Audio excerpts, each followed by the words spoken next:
Hi friends, మరొక ఇన్ఫర్మేషన్తో మీ ముందుకు రావడం జరిగింది. జగన్మోహన్ రెడ్డి గారు 2019 నుంచి 2024 వరకు దాదాపు 5 సంవత్సరాలను ఆంధ్రప్రదేశ్ రాష్ట్ర ముఖ్యమంత్రిగా వైఎస్ఆర్సీపీ ఆధ్వర్యంలో ప్రభుత్వాన్ని ఏర్పాటు చేసి ప్రభుత్వాన్ని ప్రజలకు దగ్గర చేర్చే విధంగా కొన్ని వినూత్నమైన పథకాలు ప్రవేశపెట్టి పారిశ్రామికంగా గాను ఆర్థికంగాను ఆంధ్రప్రదేశ్ని బలోపేతం చేశారు. ఇది నేను చెప్తున్న మాట కాదు, ఆంధ్రప్రదేశ్ బలోపేతం అయింది అని నిన్న ఒక RBI reserve bank of India report ఇచ్చింది.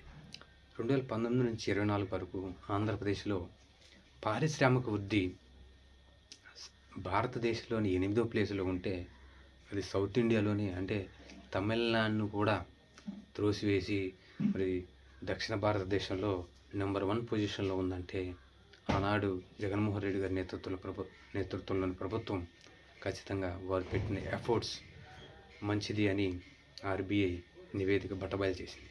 అయితే పారిశ్రామిక వృద్ధిలో అలా ఉంచితే తయారీ రంగంలో కూడా దక్షిణ భారతదేశంలో ఫస్ట్ ఉంటే అలాగే భారతదేశం మొత్తం మీద కూడా 5వ ప్లేస్లో ఉంది.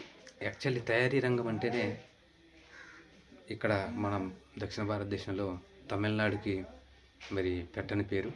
అలాగే దాన్ని కూడా తోసివేసి ఆంధ్రప్రదేశ్ సౌత్ ఇండియాలోనే మొదటి స్థానం, అదే భారతదేశంలోనే 5వ స్థానంలో వచ్చిందంటే ఆర్బీఐ తన నివేదికలు వెల్లడించింది. అలాగే ఈ యొక్క 19 నుంచి 24 వరకు పరిశ్రమలు రాలేదు కూటమి ప్రభుత్వం 2024లో జగన్మోహన్ రెడ్డి గారి మీద ఈ యొక్క నింద వేసి, అంటే పరిశ్రమలు పారిపోయాయని, అదే పారిశ్రామికవేత్తలు ఆంధ్రప్రదేశ్ రావడానికి భయపడుతున్నారని టీడీపీ జనసేన బీజేపీ కూటమి విష ప్రచారం చేసి 2024లో ఓడిపోవడానికి ప్రధాన కారణం ఇదే. అంటే కొంతమంది శాస్త్రవేత్తలు చేసుకున్న ఒప్పందాలు ఇక్కడ పెట్టుబడి పెట్టలేక వేరే రాష్ట్రాలకు వెళ్ళిపోయారు.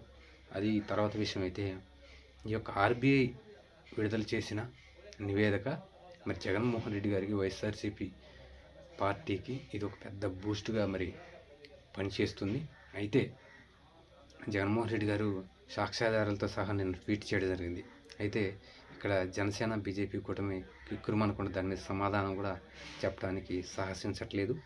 అయితే జగన్మోహన్ రెడ్డి గారు రాబోయే రోజుల్లో కూడా ఏదైతే ఆర్బీఐ నివేదికలను కానీ అంటే పార్లమెంట్ నివేదికలను కానీ ప్రజల్లోకి తీసుకెళ్ళి ఖచ్చితంగా వారి మీద ఉన్న నెగిటివిటీని పాజిటివ్గా మార్చుకొని రాబోయే రోజుల్లో ప్రజల్లోకి వెళ్ళి ఖచ్చితంగా వారి యొక్క సత్తాను నిరూపించుకోవాలని, అలాగే వారి మీద ఉన్న ఆ యొక్క నిందను కూడా తీసేసుకోవాలని కోరుతూ థ్యాంక్ యూ.